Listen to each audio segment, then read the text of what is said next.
I am dying of love. That is how it is. I loved her so. And I love her still, Daroga. And I am dying of love for her. I tell you, if you knew how beautiful she was when she let me kiss her alive, it was the first time, Daroga, the first time I ever kissed a woman. Yes, alive. I kissed her alive. And she looked as beautiful as if she had been dead. I kissed her just like that, on her forehead, and she did not drop back her forehead from my lips. Oh, she is a good girl. She is a good, honest girl. And she saved your life, Daroga. At a moment when I would not have given 2 pence for your Persian skin. As a matter of fact, nobody bothered about you. Why were you there with that little chap? You would have died as well as he. My word, how she entreated me for her little chap. But I told her that she had turned the scorpion she had, through that very fact of her own free will, become engaged to me, and that she did not need to have 2 men engaged to her, which was true enough. As for you did not exist. You had ceased to exist, I tell you, and you were going to die with the other. Only mock me, Daroga. When you were yelling like the devil because of the water, Christine came to me with her beautiful blue eyes wide open and swore to me, as she hoped to be saved, that she consented to be my living wife. Until then, in the depths of her eyes, Daroga, I had always seen my dead wife.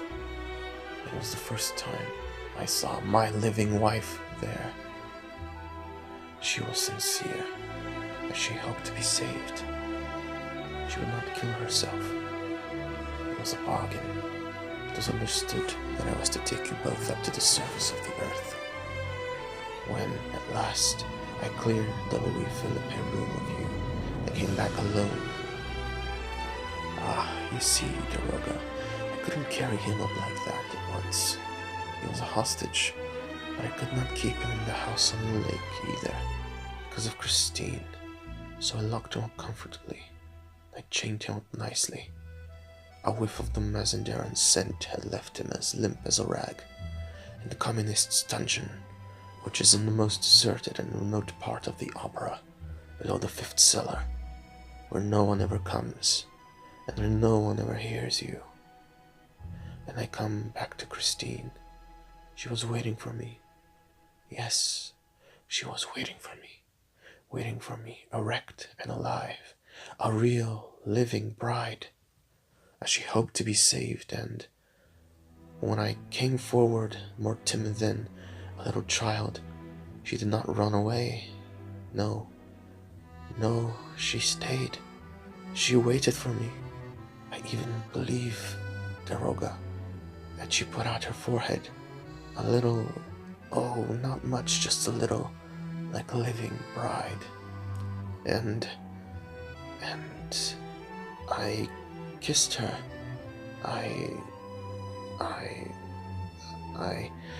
And she did not die. Oh, how good it is, Daroga, to kiss somebody on the forehead. You can't tell, but my mother, Daroga, my poor, unhappy mother would never let me kiss her. She used to run away and throw me my mask, nor any other woman, ever. You can understand, my happiness was so great, I cried, and I fell at her feet, crying, and I kissed her feet, our little feet, crying. You're crying too, Daroga. And she cried also. The angel cried. Yes, Daroga, I felt her tears flow on my forehead, on mine. They were soft, they were sweet. They trickled under my mask. They mingled with my tears in my eyes. Yes, They flowed between my lips. Listen, Daroga. Listen to what I did. I tore off my mask so as not to lose one of her hearts. And she did not run away. And she did not die. She remained alive, weeping over me, with me. We cried together. I've tasted all the happiness the world can offer. Listen, Daroga. Listen to this. While I was at her feet, I heard her say, "Poor, unhappy Erik." And she took my hand. I had become no more, the poor dog ready to die for her. I mean it, Daroga. I held in my hand a ring, a plain gold ring which I had given her, which she had lost, and which I had found again. A wedding ring, I slipped it into her little hand and said, "There, take it. Take it for you and him. It shall be my wedding present, a present from your poor, unhappy Erik. I know you love the boy. Don't cry anymore." She asked me in a very soft voice what I meant. Then I made her understand that, where she was concerned, I was only a poor dog, ready to die for her, but that she could marry the young man when she pleased, because she had cried with me and mingled her tears.